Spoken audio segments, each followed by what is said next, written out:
Hi guys what's up, कैसे हैं आप लोग। मेरा नाम है नीरज और आप देख रहे हैं हमारे यूट्यूब चैनल नीरज और क्लासेस। आज हम डिस्कस करने वाले हैं स्ट्रैटेजिक मैनेजमेंट का पूरा एक मॉक टेस्ट पेपर। जो लेटेस्ट मॉक टेस्ट पेपर जो है आईसीएआई ने इशू किया था, आप आईसीएआई की वेबसाइट से उसे डाउनलोड कर सकते हैं www.ica.org। और साथ साथ में आप लोगों से एक रिक्वेस्ट है कि पूरी वीडियो को देखिएगा। लास्ट में आपको बताऊंगा कि कैसे जो है आप मार्क्स आराम से स्कोर कर सकते हैं, कितने डायरेक्ट क्वेश्चन थे और कितने क्वेश्चन से मैं एज्यूम करता हूं कि आपके 0 मार्क्स आ सकते थे। तो इसलिए पूरी वीडियो को अच्छे से देखिएगा, समझिएगा और रिटर्न प्रैक्टिस जरूर कीजिएगा जहां पे मैं आपको बोलूंगा, राइट। एंड ये वीडियो शुरू करने से पहले आप लोगों से रिक्वेस्ट है कि वीडियो को लाइक कर दीजिएगा और चैनल को अभी तक आपने सब्सक्राइब नहीं किया तो सब्सक्राइब कर लीजिए और बेल आइकन को भी हिट करके नोटिफिकेशन ऑन कर लीजिएगा। ओके गाइज, आज हम लोग बात करेंगे किसके बारे में। आज हम लोग बात करेंगे स्ट्रैटेजिक मैनेजमेंट के जो मॉक टेस्ट पेपर आया है आईसीआई का लेटेस्ट, उसकी केस स्टडीज़ के बारे में हम लोग जो है बातचीत करने जा रहे हैं, राइट। सो चलते हैं जल्दी से। ये है पहली केस स्टडी आईसीआई ने जो दी है, इसको पढ़ना शुरू करते हैं। Amruta, a third year computer science student living in Tamil Nadu, realized that during COVID-19 pandemic, her mother was not able to buy basic products that she used in her worship routine. Okay, ठीक है जी, बहुत बढ़िया है। Basic जो है वो चीज़ें नहीं मिल पा रही थी अमृता की मम्मी को। As a result, many small vendors also went out of the business during the lockdown. She started studying more about the market and observed that the way the business was conducted had many gaps and loopholes. She dedicated herself to develop a small marketplace where consumers like her mother and small vendors could meet and trade and called it Samagri. तो अमृता को देखिए एक opportunity, और अमृता ने उस opportunity को क्या किया, एक बिजनेस में कन्वर्ट कर दिया। उसने पहले क्या किया, उसने मार्केट को स्टडी किया, ऑब्जर्व किया the way the business was conducted, had many gaps and loop holes. उसने पता किया क्या क्या दिक्कतें हैं, एंड उसने एक स्मॉल मार्केट प्लेस जो है वो डिज़ाइन कर लिया जहाँ पे उसकी मदर जैसे बहुत सारे कंज्यूमर्स और बहुत सारे स्मॉल वेंडर्स जो हैं वो मिल सकते हैं। और नाम रखा उसका क्या, सामग्री। Okay, her interaction with small vendors was a success factor. Okay, जो उन्होंने बातचीत करी स्मॉल वेंडर्स के साथ वो काफ़ी सक्सेसफुल रही। Where she was able to convince them to bring their business online and give them volume in sales. Okay, बहुत बढ़िया। Vendors were hesitant early on but followed suit when they saw the benefits of coming in. ठीक है जी, तो vendors पहले थोड़ा hesitate कर रहे थे लेकिन फिर उन्होंने देखा कि बेनिफिट हो रहा है और वो आगे बढ़े। Amrita being a student was happy with the growth and wanted to focus on studies more and let the business operate as usual. तो अमृता स्टूडेंट है भाई, वो कह रही थी मैं पढ़ाई पे भी ध्यान दूँ और मेरा बिजनेस जैसे चल रहा है वैसे चलता रहे। To her surprise, her father's company, which was a big FMCG brand, took over her business within a year itself. अच्छा जी, तो एक बड़ी FMCG कंपनी ने बिजनेस को टेक ओवर कर लिया and designated miss Srividya Rajanan to lead the division with Amruta. Okay, Amruta knew her customers and vendors very closely, and Miss Rajanan was an expansion expert. So their division was developed as a simple structure with the organization as an experiment. Okay, with the organization as an experiment. Simple structure follow किया गया। Miss R बोलेंगे इनको। Marketing team expanded swiftly to rope in vendors from areas far and beyond backed by their in house distribution channel. तो बहुत सारे vendors को उन्होंने रोप इन कर लिया। ठीक है, इन हाउस डिस्ट्रीब्यूशन चैनल था, मतलब इन हाउस डिस्ट्रीब्यूशन चैनल मतलब सामान पहुंचाने का जो चैनल था वो इन हाउस था। Okay, how the initial vendors and customers felt betrayed, oh my god, as their trust rested in Amruta and her personalized touch to the business. Okay, it took the team months to build an identity that matched the sincerity of a one woman led brand. Okay, the market segment has been very niche.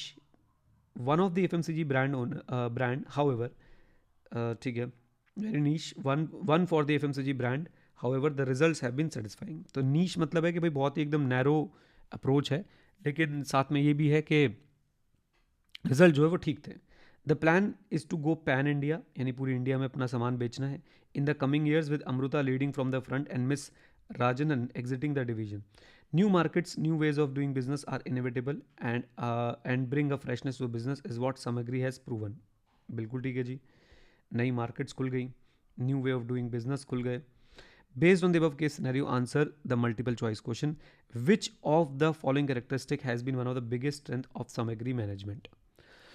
सो जब आप strategic management का chapter 1 पढ़ते हैं, उसमें management की definition पढ़ते हैं ICA के स्टडी मैट से, तो वहाँ पे लिखा हुआ है कि भाई मैनेजमेंट जो है वो क्या करती है, it induce and direct events and people. तो यहाँ पे पूछ रहे हैं कि भाई किसको इंड्यूस कर रहे हैं, लोगों को इंड्यूस कर रहे हैं या इवेंट्स को इंड्यूस कर रहे हैं।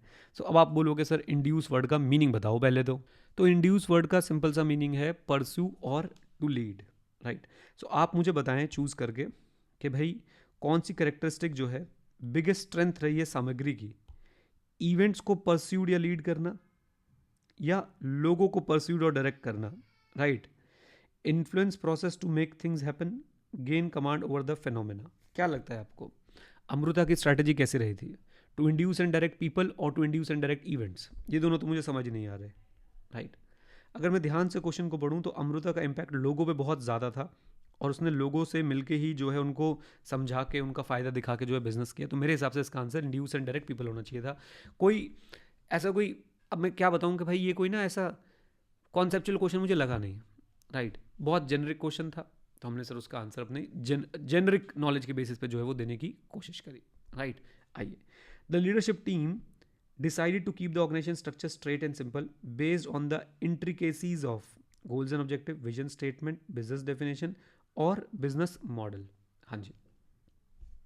सो इसमें भी आपको आईसीए का स्टडी मटेरियल एक बार देखना पड़ेगा और वहाँ पे जाके आप देखेंगे कि भाई मतलब again I am not satisfied with the question, लेकिन आईसीए का स्टडी मटेरियल एक बार मैं आपको दिखाने की कोशिश करता हूँ।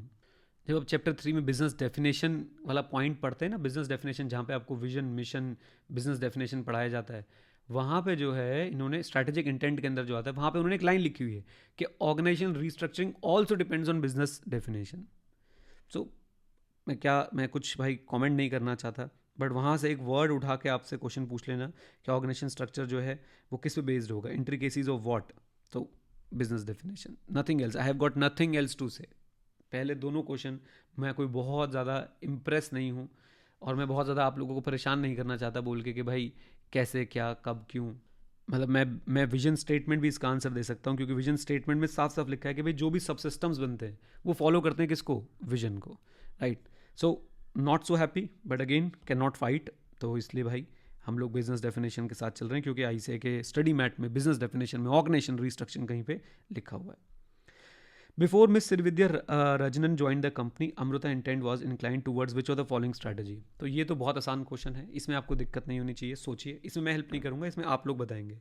बताओ जी, श्रीविद्या के ज्वाइन करने से पहले अमृता का इंटेंट था किस तरफ, कॉम्बिनेशन की तरफ, रिट्रेंचमेंट की तरफ, एक्सपेंशन की तरफ या स्टेबिलिटी की तरफ? Come on guys, come on come on. So answer है इसका स्टेबिलिटी स्ट्रैटेजी की तरफ। क्यों? वो अपनी पढ़ाई भी करना चाहती थी और बिजनेस को एज यूजुअल जो है वो रन करना चाहती थी।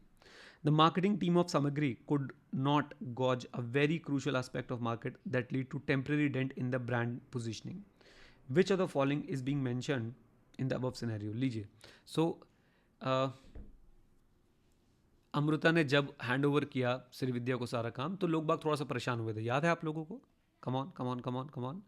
ओके, तो यहाँ पे लेकिन बाद में उनको जो है समझा लिया गया था। तो यहाँ पे कौन सी चीज़ आपको दिख रही थी कि marketing team of Samagri could not gauge, सोच नहीं पाई, समझ नहीं पाई, देख नहीं पाए, a very crucial aspect of market that led to temporary dent in the brand positioning. Which of the following is being mentioned in the above scenario? बताइए जी, इसमें से क्या चीज़ थी जो वो समझ नहीं पाए, जिसकी वजह से एक छोटा सा डेंट मैं बोलूँगा कि लगा? बताइए। सो मेरे हिसाब से sir retaliation from the market वाली बात है कि वेंडर्स वगैरह जो है, अगर आप ध्यान से पढ़ें इसको यहाँ पे,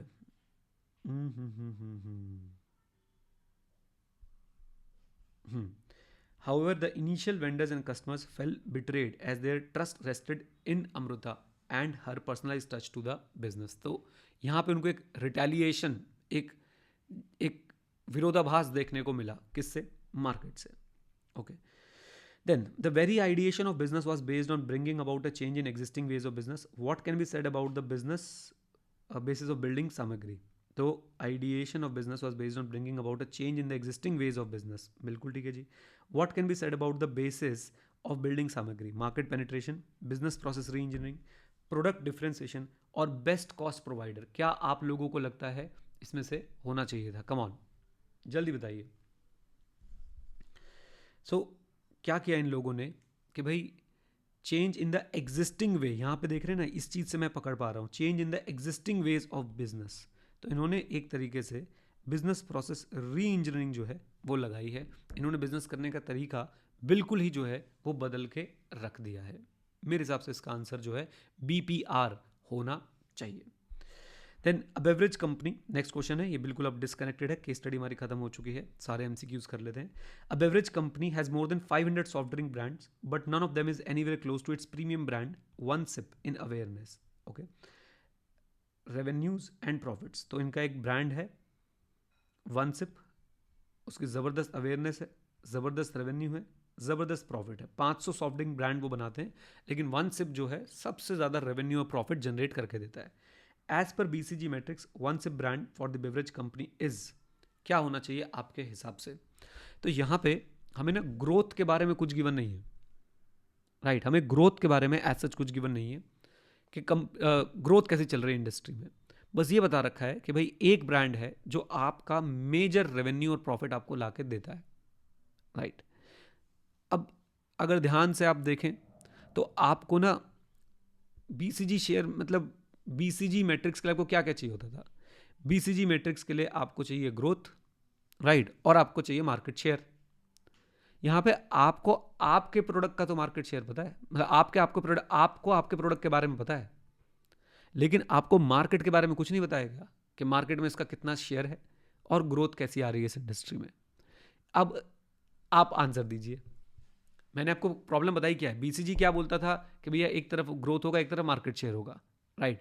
यहाँ पे ना आपको ग्रोथ के बारे में पता है, इंडस्ट्री की ग्रोथ कैसे हो रही है, और ना ही मार्केट शेयर के बारे में पता है। ये पता है कि एक प्रोडक्ट है, वो प्रोडक्ट आपको खूब पैसा कमा के देता है, राइट। तो इसके बेसिस पे लिमिटेड नॉलेज के साथ मैं बोलना चाहूँगा कि भाई ये जो है वो कैश काउ है, राइट। अगर मुझे ग्रोथ का हिंट मिलता तो मैं कैश काउ और स्टार के बीच में डिसाइड करता, ग्रोथ और मार्केट शेयर का हिंट अगर मिलता।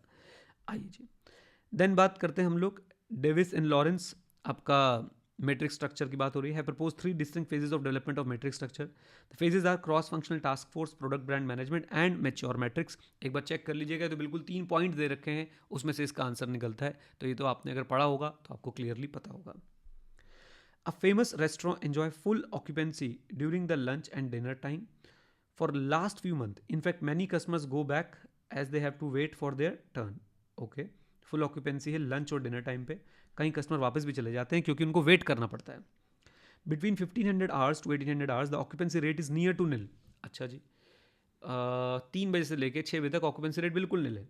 To raise the footfall of the customer during this lean time the owner offers a discount of 20% on the total bill if a customer comes in these 3 hours. Which type of marketing strategy does the restaurant follow to attract?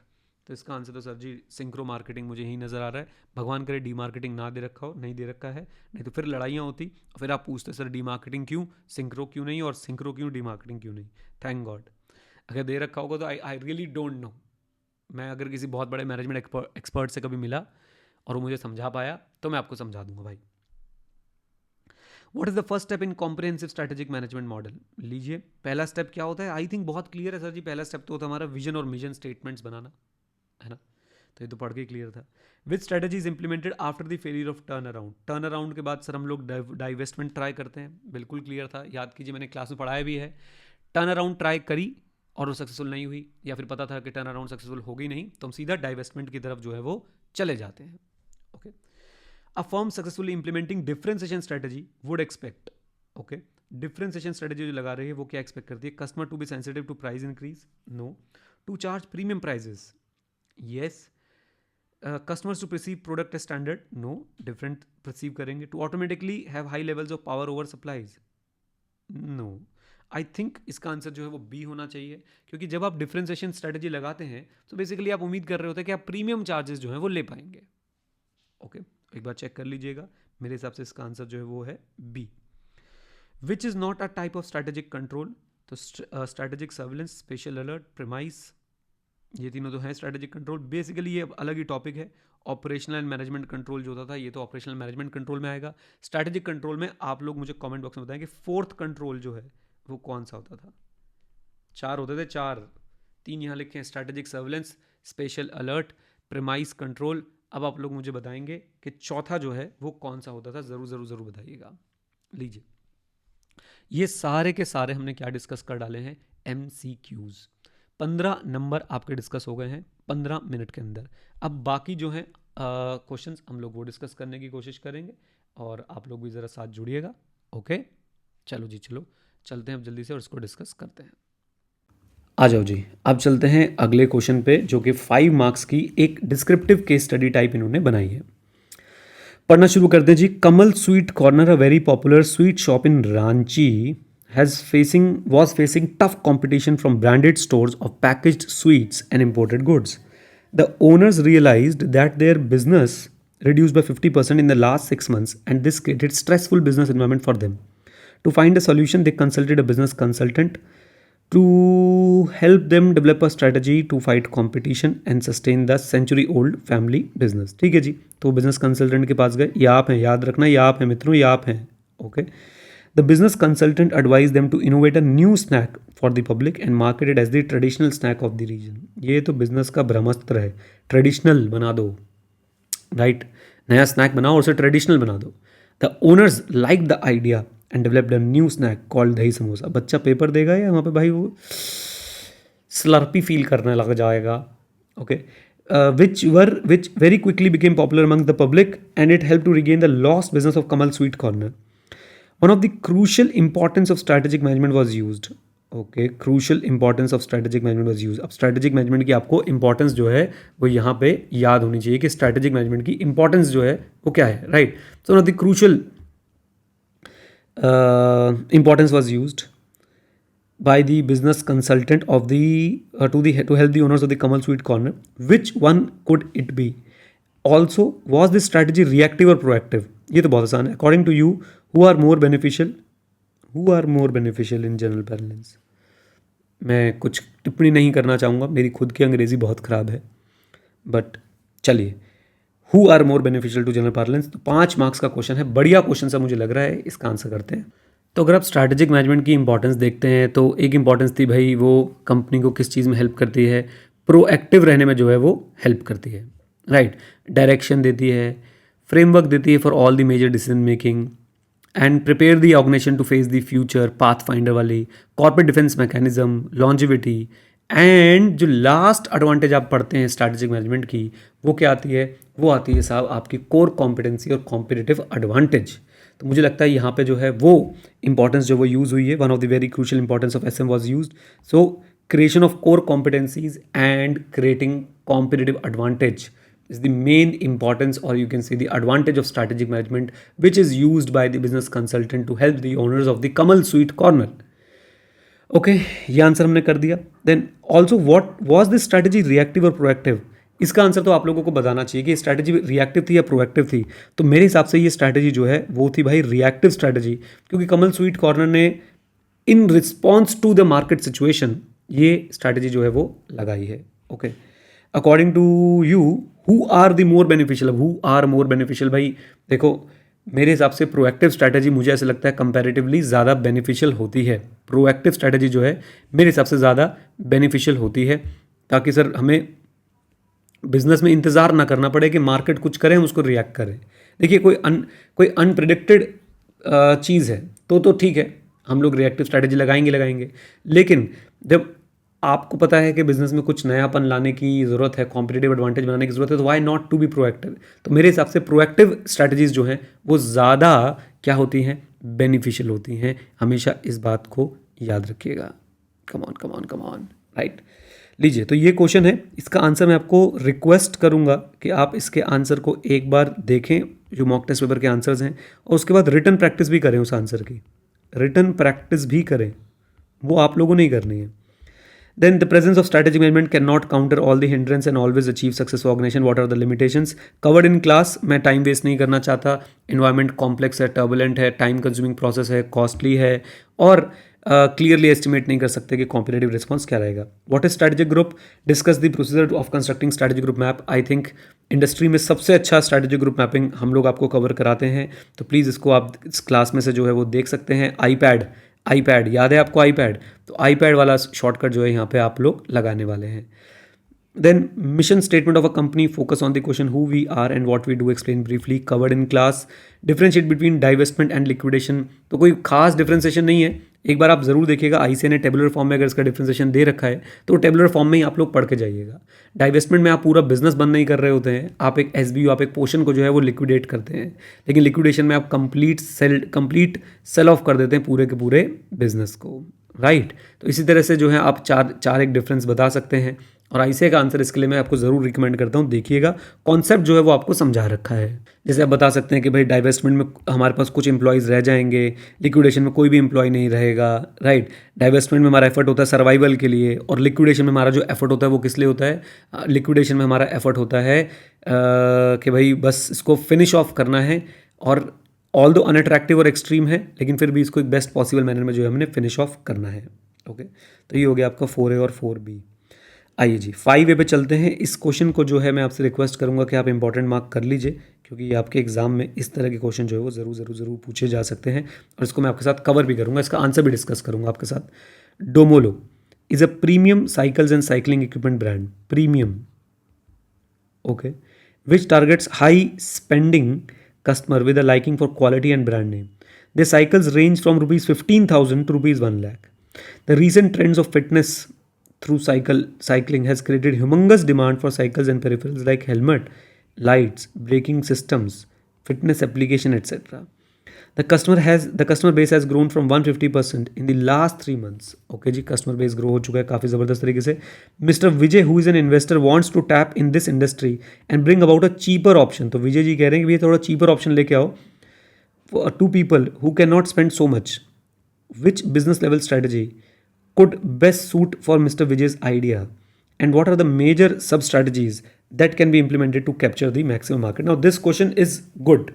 इसे मैं अच्छा भी बोल रहा हूँ, important भी बोल रहा हूँ। यहाँ पे आप लोगों को लग रहा होगा कि कॉस्ट लीडरशिप लेके आनी चाहिए। देखो, कॉस्ट लीडरशिप के साथ ना हमने क्लास में एक स्ट्रैटेजी पढ़ी थी, वो था best cost leadership, best cost provider strategy. मुझे बिल्कुल वो स्ट्रैटेजी अच्छी लगती है, और वही स्ट्रैटेजी जो है मैंने आपको समझाया भी था कि बेस्ट कॉस्ट प्रोवाइडर में देखिए क्या चीज़ें होती हैं, सेम क्वालिटी लेस प्राइस, और हाई क्वालिटी सेम प्राइस। इस बात को समझिएगा, सेम क्वालिटी लेस प्राइस और हाई क्वालिटी सेम प्राइस पे। फॉर एग्जांपल, आपका जो कॉम्पिटिटर वो क्वालिटी दे रहा है 10 और प्राइस चार्ज कर रहा है ₹100, मैंने क्वालिटी को ऐसे मेजर कर दिया 10 में, तो आप क्या करेंगे? आप कहेंगे सर जी मैं सेम क्वालिटी दूंगा, मेरी भी क्वालिटी 10 होगी लेकिन मैं 90 रुपीज़ में दूंगा। Come on, right. दूसरा, आपने बोला कि नहीं, मैं काम करता हूं, मैं क्वालिटी जो है वो बढ़ा देता हूँ, मैं क्वालिटी जो है वो 15 कर देता हूँ, प्राइस में 100 ही रखूँगा, राइट। तो ये दो सबसेट होते हैं बेस्ट कॉस्ट प्रोवाइडर के, और आपसे अब यही जो है पूछा जा रहा है इस क्वेश्चन के अंदर। और आप मुझसे पूछेंगे तो एक ऐसी जगह पे जहाँ पे बायर जो है वो प्राइस सेंसिटिव है, मतलब आपने अगर ऊपर पढ़ा हो ध्यान से तो यहाँ पे जो है लिखा है कि भाई ये प्रीमियम साइकिल्स बना रहे हैं, बढ़िया काम कर रहे हैं बहुत ज़बरदस्त तरीके से, और हाई इनकम ग्रुप वालों को टारगेट कर रहे हैं। लेकिन रीसेंट ट्रेंड ने क्या दिखाया है कि भाई humongous demand for cycle and peripherals आ चुकी है मार्केट में, कस्टमर बेस इनका तो बड़ा ही है, और मिस्टर विजय चाहते हैं कि भाई हम इंडस्ट्री में जाएँ और हम चीपर ऑप्शंस लेके आएँ to people, cheaper options, right. यानी कि हम क्या करें, प्राइस को हम लोग कम करके लाएँ उन लोगों के लिए जो स्पेंड नहीं कर सकते बहुत ज़्यादा। तो मैं कहता हूँ अगर मार्केट में कोई साइकिल बेच रहा है 10,000 रुपये की और वो क्वालिटी दे रहा है 5, तो हम क्या करेंगे, हम क्वालिटी तो 5 ही देंगे लेकिन हम 9,000 रुपये की बेचेंगे, तो ऑब्वियसली हमें ज़्यादा फायदा जो है वो होने वाला है। जनरली यहाँ पे प्राइस सेंसिटिव बायर, और हमारा मेन काम है कि हम चीपर ऑप्शंस लेके आएँ, हम अफोर्डेबिलिटी बढ़ाएं।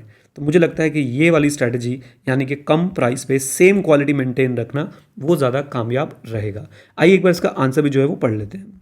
देखिए, the best cost provider strategy would ensure a better reach to the not so affluent customer. Okay, तो जिनके पास अफोर्डेबिलिटी के इश्यूज़ हैं वहाँ पे सबसे बढ़िया क्या रहता है कि भैया बेस्ट कॉस्ट प्रोवाइडर जो है आप लोग अप्लाई करें, and provide them with a good quality cycles and equipments, thus tapping on the increasing trend of cycling. Two sub-strategies that can be implemented are offering lower prices than rivals for the same quality of product, charging same price for the better quality of product. ठीक है जी, कम price पे same quality रखना, या फिर same price पे same price पे high quality बना देना।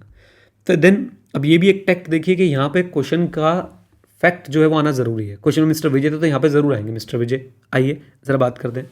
The idea of Mr. Vijay is to provide almost same quality of products in terms of functionality, if not so in terms of branding to customer who do not have huge sum of money to pay, right? तो हमें same quality of product रखनी है। विजय जी चाह रहे थे कि भाई same quality of product रखा जाए। Okay, who is an investor wants to tap his industry and bring about more cheaper option to people who can not spend so much. ठीक है जी, would suit mister Vijay's idea and what are the, ठीक है हमने question बिल्कुल पढ़ लिया था। तो विजय जी के लिए क्या सूट करेगा आइए ज़रा देखते हैं। To the customer who do not have huge sum of money to pay, the sub strategy number 1, that is lower prices and same quality. Okay, sub strategy number 1, offering lower prices for almost same quality should be implemented to become the best cost provider of the cycles and related equipments in the market. Okay, so ये question हमारा इस तरह से cover होता है। Then जो इसका B part है गाइज, RTCC आपको याद होना चाहिए। हमने पढ़ा है RTAC बोल लो, RTCC में इसको बुलाता था क्लास के अंदर। तो आप किसी भी तरीके से जो है इसको याद कर सकते हैं। हमने ये पूरा का पूरा आंसर अपनी क्लास में कवर किया है बहुत अच्छे तरीके से। देन उसके बाद mister Suresh Sinha has been recently appointed as the head of strategic business unit of the multi product company. Advise mister Sinha about the leadership role to be played by him in execution strategy. Same question covered है आपके, if I am not wrong, chapter 7 में जहाँ leadership के topics हैं वहाँ मैंने आपको एक चार्ट बना के दे रखा है, एज इट इज कवर्ड है। Explain the various steps in benchmarking process, ये भी हमने जो है बेंचमार्किंग भी हमने कवर कर रखा है। सो आप देखेंगे पूरे पेपर में अगर मैं डायरेक्ट क्वेश्चंस की बात करूं, जरा देखिएगा, it was a direct question, it was a direct question, it was a direct question, right. So हम नंबर भी लिखते जाते हैं 5 5 5, अभी तक 5 5 5।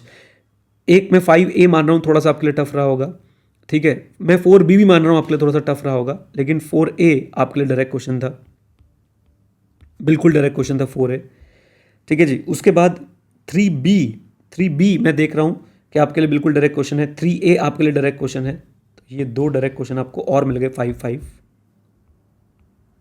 राइट। और 2 मैं मान रहा हूँ कि आपके लिए टफ क्वेश्चन रहा होगा। तो मैंने इजी क्वेश्चन देखे तो 1 2 3 4 5 6, यानी 30 मार्क्स का आपका पेपर बिल्कुल डायरेक्ट आया हुआ है आउट ऑफ 50। अभी 50 में से 15 तो MCQ थे। अगर MCQ को भी मैं चेक करूँ, it was a very direct question, it was direct question, ये बिल्कुल डायरेक्ट क्वेश्चन था, राइट। ये बिल्कुल डायरेक्ट क्वेश्चन था फर्स्ट स्टेप वाला। तो 1 2 3 4 मुझे यहाँ पे मिल गए। एंड देन ये D वाला भी बहुत आसान क्वेश्चन था, this was very easy direct question. ये कितने नंबर का था? 2 नंबर का था ये। क्या बात कर रहे हो यार? अच्छा चलो, देन ये आपके लिए बिल्कुल डायरेक्ट क्वेश्चन था, मैच्योर मैट्रिक्स वाला। ये तो बस 3 अगर आपको स्टेप याद हैं तो आपको याद होता, ठीक है। ये आपको थोड़ा परेशान कर सकता था, मैं काउंट ही नहीं कर रहा इसको, चलो छोड़ दो। तो आपके पास 2 2 4, ठीक है जी, 4 के बाद 5 6 7 8 नंबर इसमें और ऐड कर लो आपके 30 में। 38 मार्क्स का आपका पेपर अभी तक मुझे काफ़ी डायरेक्ट नज़र आया है। उसके बाद चलते हैं अमृता वाले क्वेश्चंस देखते हैं। मैं कह रहा हूँ इसमें आपके 0 आए, इसमें आपके 0 आए। ये आप पूरा 1 नंबर ले सकते थे, डायरेक्ट क्वेश्चन था ये बिल्कुल, ओके। इसमें भी आपके 0 आए, चलो और बोलो। देन इसके बाद जो है ये क्वेश्चन मुझे लगता है काफ़ी बच्चे ठीक कर सकते थे, मैं इसमें भी 0 लगा लेता हूँ। तब भी देख लेते हैं, आपका ये भी डायरेक्ट क्वेश्चन है सर जी एक आपका, ठीक है। और ये आपका, मतलब मैं आपके 5 में से सिर्फ 1 क्वेश्चन को डायरेक्ट मान रहा हूँ। और बताओ तुम, 1 नंबर और जोड़ ले मैंने यहाँ पे, राइट। तो 39 मार्क्स जो हैं आपके डायरेक्ट क्वेश्चंस में से बन रहे हैं, 39 मार्क्स, ओके। आउट ऑफ 50 आप 39 अगर स्कोर नहीं कर पा रहे हो भाई, 39 आपके डायरेक्ट क्वेश्चन आ रहे हैं, तो अब बताओ और क्या बच्चे की जान लोगे? और ऐसा तो है नहीं कि आप सब इसमें 0 रहने वाले थे, इसमें सबको पता था कि भाई रिएक्टिव स्ट्रैटेजी लगाइए, ओके। इसमें तो आप 0 नहीं रहते। और हो सकता है इसमें भी, जिसमें मैंने आपको 5 नंबर, कितने नंबर की केस स्टडी थी आपकी? 5 नंबर की केस स्टडी थी, एक मैंने यहाँ पे 0 लगा दिया, यहाँ पे 0 लगा दिया, इसको डायरेक्ट मान लिया, इन दोनों में 0 लगा दिया। इसमें भी आप कोई तो क्वेश्चन सही कर सकते थे। तो अब ये देखिए कि क्वेश्चन में मार्क्स स्कोर करना कितना आसान है। प्लीज़ अच्छे से पढ़िए, मोटिवेटेड रहिए, परेशान मत होइए और ना ही परेशान करिए किसी को, ओके। चलिए जी, विद दिस नोट गाइस, हमारा स्ट्रैटेजिक मैनेजमेंट का मॉक टेस्ट पेपर का डिस्कशन होता है यहाँ पे आगे कंप्लीट। उम्मीद करता हूँ आपने कुछ सीखा तो वीडियो को लाइक कर दीजिएगा, चैनल को सब्सक्राइब करिएगा और ऐसी और वीडियोस देखने के लिए हमारे साथ जुड़े रहिएगा। Bye bye and take care. सीखते रहें, क्योंकि सीखना बंद तो जीतना बंद। God bless you.